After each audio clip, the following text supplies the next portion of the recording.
Para mag-add ng link sa iyong My Collection, i-click mo lang itong Me at pag na-click mo na yan, ikaw ay mapupunta dito sa More Activities. I-click mo lang itong Affiliate Program. At pag na-click mo na siya, ito na ang lalabas sa iyong screen. At kapag ito na ang lumabas sa iyong screen, i-click mo lang itong Comms Extra.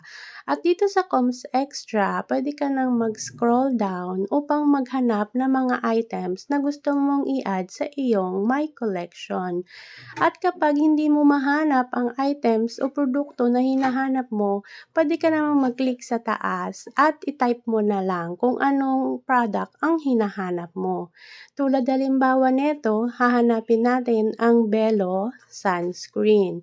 So, itatype natin siya sa taas, Belo Sunscreen. At kapag na-type na natin siya, i-click lang natin ang search para lumabas na yung item na hinahanap natin. At tulad niyan, lumabas na siya. At pag lumabas na, i-click mo lang yung item. So, kapag na-click mo na siya, lalabas na ito sa iyong screen.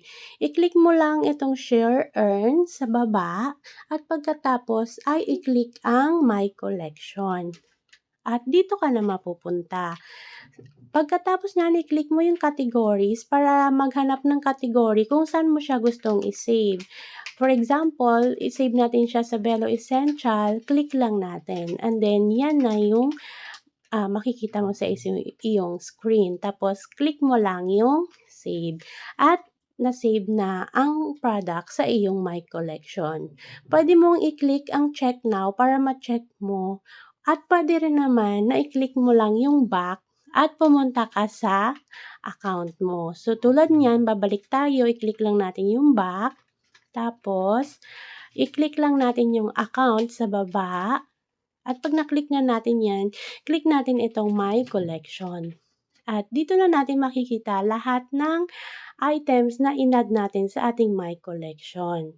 Kung gusto mo na ma-check per category, pwede mo i-click ang My Categories. Tapos, hanapin mo kung anong categories mo gustong mag-check. So, ayan.